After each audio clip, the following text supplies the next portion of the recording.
اگر ہم مجبور نہیں ہیں پھر حضرت موسی نے اینڈ میں ایسا کیوں کہا؟ ہر کسی انسان کے لیے انڈیویجول کے لیے اس کام میں آسانی کر دی جاتی ہے جس کے لیے وہ پیدا کیا گیا ہو. فار ایگزامپل ایک آدمی چور ہے, اس کا مطلب چوری میں آسانی کی جائے گی. اگر وہ نیک اعمال کرنے جائے گا تو اس کو مشکلیں کی جائے گی. اس کا مطلب یہ ہے کہ خدا کا علم, میں بتا رہا ہوں, خدا کا علم کبھی غلط نہیں ہو سکتا. آپ کو تو علم ہے نہیں, مجھے بھی علم نہیں ہے, کسی کو علم نہیں ہے کہ ہم کس حال میں مریں گے اور کیا کریں گے اور کہاں مریں گے, کچھ علم نہیں ہے. مثلا خدا نے ایک اپنے علم کے مطابق یہ ہے اس کے علم میں کہ بھی فلاں بندہ جو ہے وہ جہنمی ہوگا, اور وہ پوری زندگی بڑے نیک کام کر رہا ہے, اس کو تو نہیں پتا نا کہ وہ جنت میں جائے گا کہ جہنم میں جائے گا. آخر میں کوئی ایک ایسا کام کر دے گا وہ کہ جس کی وجہ سے وہ جہنم کو مستحق ہوگا. اس کا مطلب یہ مطلب ہے حضرت موسیٰ علیہ السلام کے اس قول کا یا رسول اکرم صلی اللہ علیہ وسلم کے اس ارشاد کا کہ کل میسر لما خلق لہ. اس سے یہ ثابت ہو رہا ہے, یہ بتایا جا رہا ہے کہ خدا کا علم غلط نہیں ہو. ٹھیک ہے, اب اللہ کو ایک انسان پوری زندگی جنت والی زندگی گزارے گا تب. سر اتنا جانتے کہ اللہ ایک ہے, اس کا کوئی پارٹنر نہیں ہے, نہ وہ پیدا ہوا ہے نہ اس کے پیرنٹس ہیں. اس نے پیغمبر خلاصہ یہ ہے کہ اتنا جانتے ہیں جتنا اس نے بتا دیا. کیا مکمل جانتے ہیں؟ نہیں جانتے. تو تقدیر کو مکمل جاننے کی کیا ضرورت ہے جب اللہ کو مکمل نہیں جانتے اور اس کے باوجود ایمان رکھتے ہیں؟ سر بٹ جتنا اللہ نے ہمیں کہا ہے اتنا تو ہمارا مطلب تقدیر کے تعلق سے بھی جتنا اللہ نے مناسب سمجھا اتنا اس نے ہمیں بتا دیا کہ تقدیر کا تعلق خدا کے علم سے ہے, اور خدا کے علم میں ہر آنے والی چیز اور ہر گزری ہوئی چیز اور ہر چلنے والی چیز جو اس وقت ہو رہی ہے اس کے علم میں بالکل یکساں طریقے سے ہے, اس میں کوئی فرق نہیں ہے. تو لیکن اس کے علم میں کسی چیز کے ہونے سے ہم مجبور نہیں ہو جاتے, یہ اس نے بتا دیا. اس نے ہمیں اختیار کا بھی بتا دیا اور یہ بھی بتا دیا کہ تم مجبور نہیں ہو, یہ بھی بتا دیا کہ میرے علم میں ہر چیز ہے. آواز آ رہی ہے سر آپ کو؟ آ رہی ہے سر. ایکچولی اس سے پہلے ہم نے ایک بار آپ سے ایک کویشچن پوچھا تھا, آج دوسری بار آ رہے ہیں آپ اس اسٹریم میں بہت ٹائم کے بعد. اچھا, اس سے پہلے سر ہم نے آپ سے ایک کویشچن پوچھا تھا, اس ٹائم آپ نے سیٹسفیکٹری آنسر ہمیں نہیں دیا تھا. ایکچولی وہ تقدیر کے ریلیٹڈ ایک کویشچن تھا. تو بھائی دیکھیں, آپ کو سیٹسفائی کرنا میری ذمہ داری نہیں ہے میرے بھائی. میری ذمہ داری یہ ہے کہ میری نالج کے اعتبار سے میں آپ کو جواب دے دوں. آپ سیٹسفائی ہو نہ ہو وہ ایک الگ مسئلہ ہے, وہ ہماری ذمہ داری نہیں. جی سر ایکچولی آپ کا بٹ میں ایکچولی یہاں پر بہت سارے اسلامک اسکالرز بیٹھے ہیں, تو میں ان جنرل پوچھ رہا ہوں سر آپ سب سے یہ کویشچن. کہاں بیٹھے ہیں؟ اچھا یہاں اسٹیج کے اوپر. اچھا ٹھیک ہے, میرے شاید آپ کی طرف بیٹھے. نہیں سر ایکچولی کویشچن کیا ہے, آپ کویشچن سنیے ہمارا. جب اللہ نے حضرت آدم علیہ السلام کو پیدا کیا تھا, پھر ان کے پشت پہ اپنا ہاتھ پھیر کے نسل انسانی کو مطلب ان کے سارے جنریشن کو باہر نکال کر ان کی طرف اشارہ کیا تھا اللہ نے کہ کیا میں تمہارا خدا نہیں ہوں؟ ہم سب نے ایکسیپٹ کیا تھا اس ٹائم پہ, ہاں آپ ہی ہمارے خدا ہے. پھر اللہ ہمیں کہتے ہیں پھر قیامت کے دن مطلب آپ ایسا نہ کہو کہ مطلب آپ نے اقرار نہیں کیا تھا, ہم نے اس ٹائم پہ مطلب گواہی دی تھی, وہ ہے نا سر. سر اس ریلیٹڈ حضرت عمر بن خطاب رضی اللہ تعالیٰ عنہ کی ایک حدیث ہے جس میں وہ کہتے ہیں کہ حضرت محمد صلی اللہ علیہ وسلم فرماتے ہیں کہ جب اللہ نے مطلب حضرت آدم علیہ السلام کی پشت پر اپنا ہاتھ پھیر کر نسل انسانی کو باہر نکالا تھا, پھر ان کی طرف اشارہ کر کے یہ فرمایا تھا کہ میں نے ان کو جنت کے لیے پیدا کیا ہے اور یہ جنت والوں کے اعمال کریں گے. پھر ان کی پشت پر دوبارہ اپنا ہاتھ پھیر کر اور لوگوں کو باہر نکالا تھا, پھر ان کی طرف اشارہ کر کے فرمایا تھا کہ میں نے انہیں دوزخ مطلب جہنم کے لیے پیدا کیا ہے اور یہ دوزخ والوں کے اعمال کریں گے. اس پر ایک شخص حضرت محمد صلی اللہ علیہ وسلم سے پوچھتا ہے کہ پھر ہمارے اعمال کن لوگوں میں گنے جائیں گے؟ تو حضرت محمد صلی اللہ علیہ وسلم کلیئرفیکیشن میں ان کو یہ بولتے ہیں کہ جب اللہ کسی کو جنت کے لیے پیدا کرتا ہے تو اسے جنت والے اعمال پر لگا دیتا ہے, یہاں تک کہ جب اس کو موت کے ساتھ سامنا ہوتا ہے تو وہ کسی جنت والے عمل پر مرتا ہے اور اللہ اس بنا پر اس کو جنت میں داخل کرتے ہیں. سیم فرمایا دوزخ والوں کے لیے, جب اللہ کسی کو دوزخ کے لیے پیدا کرتا ہے تو اسے دوزخ والے اعمال پر لگا دیتا ہے, یہاں تک کہ جب وہ مطلب مرنے کا ٹائم آتا ہے اس کا تو وہ کسی دوزخ والے عمل پہ مرتا ہے اور اللہ اس کو دوزخ میں ڈالتے ہیں. پھر کوئی کنفیوژن نہ ہو, لاسٹ میں کنکلوژن میں وہ یہ فرماتے ہیں کہ ہر ایک شخص کے لیے اس کام میں آسانی کر دی جاتی ہے جس کے لیے وہ پیدا کیا گیا ہو. سر جب بھی ہم نے آپ سے اس بارے میں کوئی بھی کلیریفیکیشن سنی ہے, آپ ایک ایگزامپل دیتے ہیں ہمیں کہ اللہ نے دو راستے بنائے ہیں, دونوں پہ سیم فیسلٹیز اللہ نے پرووائڈ کر رکھی ہے, تو انسان اپنی مرضی سے راستہ چنتا ہے. بٹ سر اس حدیث کے اکارڈنگ اللہ کی ہی مرضی پہ ہم مجبور ہو جاتے ہیں کوئی بھی راستہ چننے کے لیے, کیونکہ حضرت محمد صلی اللہ علیہ وسلم اس حدیث میں فرماتے ہیں کہ اللہ ہی پرٹیکولرلی ہر ایک انڈیویجول کو یا جنت کے لیے پیدا کرتا ہے یا دوزخ کے لیے. ایون قرآن بھی اسی کے حق میں گواہی دیتا ہے. شاید چلے بھائی بہت لمبا ہو گیا آپ کا سوال, میں بھی اندازہ ہے مجھے آپ کیا کہہ رہے, پہلی لائن سے اندازہ ہو گیا تھا. میرا سوال یہ ہے کہ آپ حضرت آدم کی پشت سے دو گروپ نکلے تھے, ٹھیک ہے Okay. آپ کون سے گروپ میں تھے؟ Sir, I don't know. نہیں آئی تھنک یو نو، چونکہ Sir, آپ تو مجبور ہیں. سر بٹ میں یہ کلیئرلی مت نہ کہہ سکتا ہوں کیونکہ میں بھی انشاءاللہ میں جنت میں داخل ہو جاؤں گا قیامت کے دن. نہیں آپ تو مجبور ہیں نا، تو مجھے بتائیں کون سا والے گروپ میں رہنے پہ آپ مجبور ہیں کہ وہاں سے نکلنا چاہ رہے لیکن نکل نہیں پا رہے؟ سر یہ میں کیسے کہہ سکتا ہوں سر، ابھی تو میں زندہ ہوں نا، کیسے کہہ سکتا ہوں؟ ایگزیکٹلی یہی تو بات ہے کہ آپ کو یہ نہیں پتا، دنیا میں کسی بھی آدمی کو یہ نہیں پتا کہ وہ کون سے گروپ میں تھا. اب اگر وہ یہ کہے کہ نہیں میں تو مجبور ہوں بھائی، مجھے تو جہنم کے لیے پیدا کیا تو میں تو جہنم والے کام کروں گا، یا مجھے تو جنت کے لیے پیدا کیا ہے. جب آپ کو پتہ ہی نہیں ہے تو آپ صلی اللہ علیہ وسلم نے جو آخر میں فرمایا حدیث میں کل میسر لما خلق لہ، کہ تمہیں جس چیز کے کام کرنے کی سہولت دی گئی ہے تم وہ کام کیے جاؤ، تمہیں اس سے کیا غرض کہ اللہ تعالیٰ کا علم کیا ہے. اللہ نے اپنے علم کے مطابق حضرت آدم کی نسل کو 2 گروپ میں تقسیم کر دیا. اس کو پہلے سے پتا ہے کہ کون سے گروپ کے لوگ جو ہیں جنت میں جائیں گے اور کون سے گروپ کے لوگ جہنم میں جائیں گے. آپ کو نہیں پتا.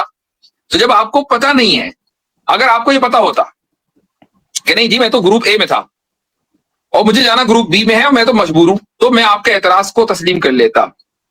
دنیا میں کسی کو بھی اس کا علم نہیں دیا گیا سوائے اللہ کے. اللہ کے پاس ہی اس کا علم ہے، اس نے یہ علم کسی کے ساتھ شیئر نہیں کیا. تو خدا نے اپنے علم کے مطابق یہ گروپنگ کی ہے. اس کا تعلق اس سے نہیں ہے کہ اس نے ہمارے اس اختیار کو سلب کر لیا. یہ اس وقت ہوتا جب ہمیں پتا ہوتا کہ ہم کون سے گروپ میں ہیں. مثلا آپ کشمیر سے ہیں اور میں کشمیر کے باہر سے ہوں. میں کشمیر میں امیجن کریں کہ ابھی وہی لا باقی ہے کہ جس میں غیر کشمیری آپ کے یہاں لینڈ نہیں خرید سکتے تھے. ٹھیک ہے، ہم امیجن کریں تو 2 گروپ ہو گئے نا، کشمیری نان کشمیری. نان کشمیری کشمیر میں آ کے گروپ میں لینڈ نہیں خرید سکتے. تو بھائی نان کشمیری کو چوائس نہیں ہے. ہمیں پتا ہے کہ ہم نان کشمیری، ہمیں چوائس نہیں ہے. ٹھیک، یہ چوائس ہونا نہ ہونا اس وقت ہوتا ہے جب آپ کو اپنے گروپ کا پتا ہو. جب آپ کو پتہ ہی نہیں ہے تو آپ یہ کہہ ہی نہیں سکتے کہ مجھے چوائس ہے یا نہیں ہے. سر بٹ حضرت محمد صلی اللہ علیہ وسلم تو ہمیں وہ تو سچے ہیں، انہوں نے تو ہمیں کلیئرلی یہ چیز ہمیں بتا کے رکھی ہے نا کہ ہاں 2 گروپ پہلے سے طے کیے گئے ہیں اینڈ ہر ایک انڈیویجول کو ایک پرٹیکولر گروپ میں رکھا گیا ہے. تو وہ چاہ کر بھی تو رکھا گیا ہے کا مطلب یہ ہے کہ خدا کے علم میں پہلے سے ہے کہ کون کس گروپ میں ہے، پہلے سے ہے. آپ کے علم میں نہیں ہے تو آپ اپنا کام کرو نا، خدا کے کام میں کیوں دخل اندازی دے رہے ہو؟ سر ہم کیسے کر سکتے ہیں سر؟ فار ایگزامپل میں ایک نیک تو اس کا مطلب یہ ہے، اگر اس کا مطلب یہ ہے کہ آپ کو پتا ہے کہ کون سے گروپ میں ہے. جس طرح مجھے پتا ہے کہ میں نان کشمیری گروپ میں ہوں، کشمیر میں لینڈ نہیں لے سکتا. سر کمپلیکیٹ کرنے کی ضرورت نہیں، بہت سمپل ہے میرے بھائی. اللہ کو پتا ہے نا، اللہ کے پتا ہونے سے ہمیں تو پتا نہیں ہے. آپ کو پتا ہوتا مجبور ہیں نا، آپ تو مجبور تو ہے ہی نہیں. آپ جس طرح اس سے زیادہ سمپل جواب نہیں ہو سکتا اس کا. سر بٹ کیا یہ حدیث ہمیں یہ بول رہی ہے کہ پہلے سے ہی طے کیا گیا ہے کہ میں جنت میں جاؤں گا یا اللہ بچے دوزخ میں جاؤں گا؟ چرینو بیٹی بھائی دیکھیں میں بتا رہا ہوں کہ یہ جو سارا تقدیر کا مسئلہ آتا ہے نا، ایشوز جو آتے ہیں، وہ اس کی بیسک پرابلم کیا ہے پتہ ہے؟ اس کی بیسک پرابلم یہ ہے کہ انسان اپنے آپ کو خدا کی جگہ رکھ کے ساری چیزوں کو دیکھنے کی کوشش کرتا ہے. ہم انسان بطور انسان دیکھنے کی کوشش کریں گے نا تو یہ سارے ایشوز نہیں آئیں گے. دیکھیں تقدیر کی 2 سرے ہیں، ایک خدا کی طرف ہے جو کہ خدا کے علم، ارادے اور قدرت سے جڑی ہوئی ہے، اور ایک میری طرف ہے. ٹھیک ہے، ہم کیا کر رہے ہیں کہ ہم خدا کے سرے کی طرف، جو تقدیر کا جو سرا خدا کی طرف ہے، اس کو ہم سلجھانے کی کوشش کر رہے ہیں، جس کا ہمیں جو ہے وہ مکلف ہی نہیں بنایا جائے. پرابلم یہ ہے آپ ایز اے ہیومن بینگ جو ہے وہ تقدیر کے حوالے سے جس سرے پہ کھڑے ہیں وہاں سے تقدیر کو دیکھیں گے تو آپ کو یہ جو کوشچنس آ رہے ہیں نا مجبور محض والے، وہ نہیں آئیں گے. آپ خدا کے سرے پہ اپنے آپ کو کھڑے ہو کے دیکھنے کی کوشش کر رہے ہیں، اس لیے یہ پرابلم آ رہا ہے. اب جیسے مفتی صاحب نے کئی ایگزامپلس آپ کو دکھلا دیا کہ جب آپ اپنے سرے پہ کھڑے ہوتے ہیں تو فوراً ہی بات آتی ہے کہ نہیں ہمیں تو کچھ پتہ نہیں، ہمیں تو ایون اپنے کل کا نہیں پتا، ہمیں تو جنت جہنم کے جو بھی نتیجے ہیں ان سب کسی چیز کا نہیں پتا، اور آپ اپنے آپ کو فاعل مختار یا مطلب ایک فری ول محسوس کرتے ہیں. ٹھیک ہے، تو اس کو زیادہ کمپلیکیٹڈ بنانا نہیں ہے. آپ جس سرے پہ کھڑے ہیں اگر وہ انسان کا سرا ہے تو پرابلم نہیں ہوگی. اگر آپ اپنے آپ کو خدا کے جگہ پہ رکھ کے دیکھنے کی کوشش کریں گے تو پھر پرابلم آئے گی ہی آئے گی.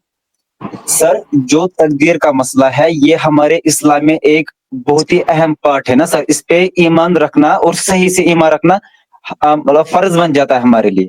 سر اگر میں آپ کی اسی مثال کو لوں گا نا تو پھر قرآن میں اللہ ایسا کیوں فرماتے ہیں کہ آپ کچھ بھی نہیں چاہ سکتے مگر جو اللہ چاہے؟ مطلب ہم کچھ بھی نہیں چاہ سکتے. اچھا ایک بات بتائیں میرے بھائی، تقدیر سے پہلے اللہ پر ایمان رکھنا ضروری ہے کہ نہیں؟ یس سر. ٹھیک, تقدیر سے پہلے ضروری ہوگا یقیناً, جب اللہ ہی پر نہیں ایمان ہوگا تو تقدیر پر ایمان رکھ کے کیا فائدہ.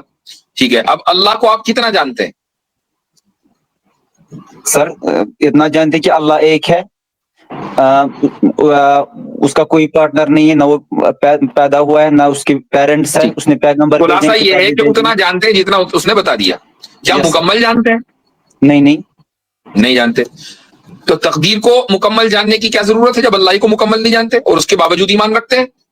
سر بٹ جتنا اللہ نے ہمیں کہا ہے اتنا تو ہمارا مطلب تقدیر کے تعلق سے بھی جتنا اللہ نے مناسب سمجھا اتنا اس نے ہمیں بتا دیا کہ تقدیر کا تعلق خدا کے علم سے ہے, اور خدا کے علم میں ہر آنے والی چیز اور ہر گزری ہوئی چیز اور ہر چلنے والی چیز جو اس وقت ہو رہی ہے وہ اس کے علم میں بالکل یکساں طریقے سے ہے, اس میں کوئی فرق نہیں ہے.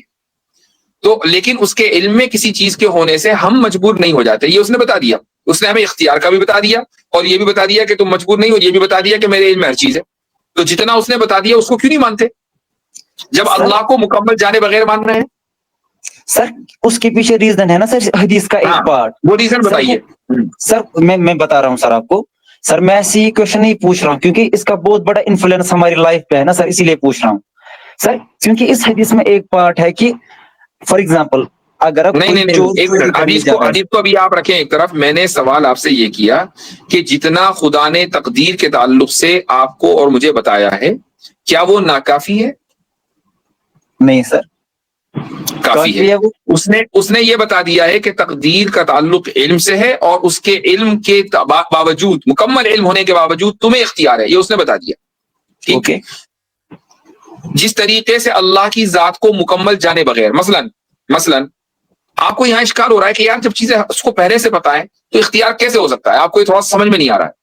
تو مجھے ایک بات بتائیں کہ اللہ نہیں ہے سر, سوری میں انٹرپٹ کر رہا ہوں آپ کو. ریزن یہ نہیں ہے, اللہ کلیئرلی ہمیں بتا رہا ہے کہ میں نے اس پرٹیکولر گروپ کو جنت کے لیے پیدا کیا اور یہ جنت والوں کا اعمال بھی کریں گے. کس پرٹیکولر گروپ کو؟ سر بٹ دو, یہ تو گروپ ہے نا, ہم دو میں سے ایک ہی میں تو ہوں گے نا سر. آپ نے کہا اس پرٹیکولر گروپ کو, اس گروپ میں. اب آپ کا اعتراض اس وقت ویلڈ ہوگا جب آپ بتائیں گے کہ یہ لوگ اس پرٹیکولر گروپ میں. کرینوویٹی بھائی آپ ہمیں بتا دیں پینلسٹ میں کتنے بندے ہیں جو ایک گروپ کے ہیں اور کتنے بندے ہیں جو دوسرے گروپ کے. سر ہاؤ کین آئی سے that, sir how can I سے دیٹ. یہی تو سوال ہے میرا, یہی سوال ہے کہ ہمیں نہ اپنے بارے میں نہ دنیا کے کسی بھی آدمی کے بارے میں یہ بتائے کہ وہ کس گروپ میں ہے. یہ صرف خدا کے علم میں ہے, اور خدا کے علم میں کسی کے ہونے کی وجہ سے ہم مجبور نہیں ہو جاتے, چونکہ ہمیں اگر علم دیا ہوتا تو ہم مجبور ہوتے. ہمیں تو علم ہی دیا ملتا ہے. اللہ قرآن میں فرماتے ہیں کہ آپ کچھ بھی نہیں چاہ سکتے, کچھ بھی میں ہر کوئی چیز آتی ہے, بٹ جو اللہ چاہے. اور قرآن میں ایک منٹ وہ آیت کون سی ہے ذرا پڑھنا. سر اب میں یہاں پر اسکرین شیئر تو نہیں کر سکتا, میں فون پہ ہوں ایکچولی. چلو میں بتا دیتا ہوں, وما تشاؤون الا ان یشاء اللہ. یس سر یہی ٹھیک ہے, یہی آیت ہے نا. ٹھیک ہے, اس آیت کا مطلب کیا ہے کہ تم کچھ نہیں چاہ سکتے. سر یہ تو میننگ ہے نا اس کی. نہیں تو اس کا مطلب یہ تو نہیں ہے. اس کا مطلب یہ ہے کہ نہیں چاہ سکتے مگر جو اللہ چاہے. ہاں تو مگر جو اللہ چاہے, اللہ نے چاہا کہ تم چاہو تو تم چاہتے ہو. سر جب اللہ نے چاہتا بھی میں چاہ سکتا ہوں نا. اب تو آبویسلی بات ہے کہ ہم اللہ کی کریشن ہے نا. اللہ نے سورج کے بارے میں یہ نہیں چاہا تو سورج کو شعور نہیں دیا, چاند کے بارے میں نہیں چاہا, چاند کو شعور نہیں ہے. ہمارے بارے میں چاہا تو ہمیں شعور ہے. یہ تو اللہ کا انعام ہے, اس میں پریشان ہونے کی کون سی بات ہے. ایک انسان پوری زندگی جنت والی زندگی گزارے گا تب بھی جہنم میں جائے گا, آخر میں کوئی ایسا کام کر دے گا. یہ اس کا برعکس, خدا کا علم غلط نہیں ہوگا, یہ ہے پوائنٹ. بٹ سر چلو میں سمجھ پا رہا ہوں آپ پرابلم کا. یہ جو حدیث ہے نا وہ اس لیے نہیں ہے کہ آپ کے فری ول کو ختم کرنے کے پہ فوکس نہیں ہے. حدیث کا سمجھنا ہے آپ کو, سبجیکٹ میٹر سمجھنا بہت ضروری ہوتا ہے چیزوں کا, تو وہ سمجھ میں آتا ہے. اس حدیث کا سبجیکٹ میٹر جو ہے وہ خدا کے علم کی سرٹنٹی کو ثابت کرنا ہے. اس حدیث کا سبجیکٹ میٹر کیا ہے؟ خدا کے علم کی سرٹنٹی کو ثابت کرنا ہے. ٹھیک ہے, تو لیکن آپ اس سے قرآن سے اس چیز کی, کیونکہ جو میں نے حدیث بیان کی نا اس کا قرآن سے یہ دلیل ملتا ہے. اللہ قرآن میں فرماتے ہیں کہ آپ کچھ بھی نہیں چاہ سکتے, کچھ بھی میں ہر کوئی چیز آتی ہے, بٹ جو اللہ چاہے. اور قرآن میں ایک منٹ وہ آیت کون سی ہے ذرا پڑھنا. سر اب میں یہاں پر اسکرین شیئر تو نہیں کر سکتا, میں فون پہ ہوں ایکچولی. چلو میں بتا دیتا ہوں, وما تشاؤون الا ان یشاء اللہ. یس سر یہی. ٹھیک ہے, یہی آیت ہے نا. ٹھیک ہے, اس آیت کا مطلب کیا ہے کہ تم کچھ نہیں چاہ سکتے. سر یہ تو میننگ ہے نا اس کی.